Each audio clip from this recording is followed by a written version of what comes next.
তার কাছে কোনো ধরনের অভিযোগ জন কিনে এ খারাপ পারলে রে বহুবার ইয়ানোর খাস শুরু হয়ে ওই যে স্থগিত হয়েছে কি কিন্তু সদ্য পর্যন্ত বাকি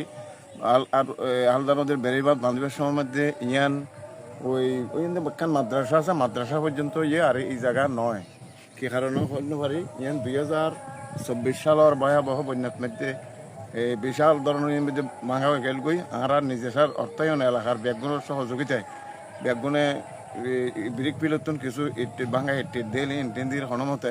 আমরা চলাচলের উপযুক্ত করছিলাম কিন্তু এইবার আর বন্যার মধ্যে দেখি যে সম্পূর্ণরূপে বিলীন হয়ে যার গই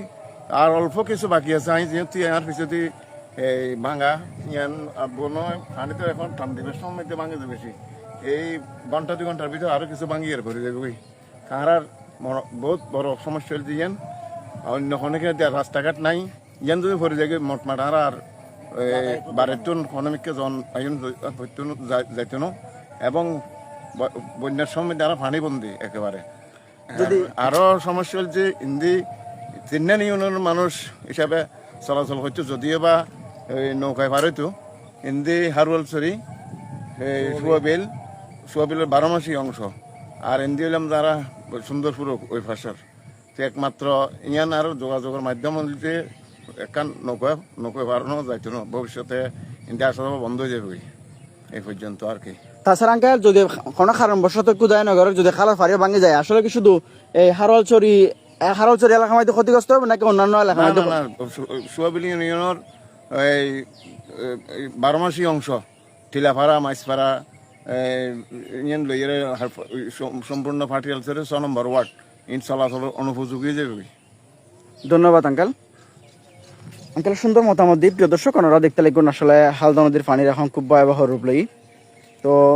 আরা দেখি কিন্তু আরা একেবারে সরাসরি ওনারা সামনে তুন পর্যবেক্ষণ করি দেখার আসলে জাতীয় খুব মানে নিচের দিকে কিন্তু একেবারে দলি পড়ে গিয়ে এখন সামান্য কিছু বাকি আছে সামান্য অংশ মানে মানুষ যাতায়াত গরিবের মতো কোনো রকম তো এরা আসলে মানুষ খুব কষ্ট করে যাতায়াত করে মৌসুমে কিন্তু মানুষ যে কোনো প্রকারের রাস্তা বা রাস্তাঘাট ঠিকঠাক করে এরা নিজের অর্থায় আনে আঙ্কেলে কই নিজের অর্থায় আনে কোনো রকম এই ঠিকঠাক করে এরা চলাফেরা করে কিন্তু বর্ষাকালে কিন্তু ঝুঁকি বাড়ি থাকে কিন্তু অন্যান্য বছর কোনো রকম চলাফেরা করতে হলে এবছরে কিন্তু সম্পূর্ণ ঝুঁকি বাড়ছি এই যদি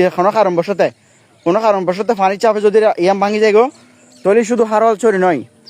শুধু ফাটিয়ালছড়ি নয় ফাটিয়ালছড়ি এলাকার দিন শুরু করি টিলাপাড়া মাছপাড়া আরও দিয়ে 12 মাসি এলাকা পুরোটা কি ক্ষতিগ্রস্ত হবে সম্ভাবনা বেশি আছে ওনারার আর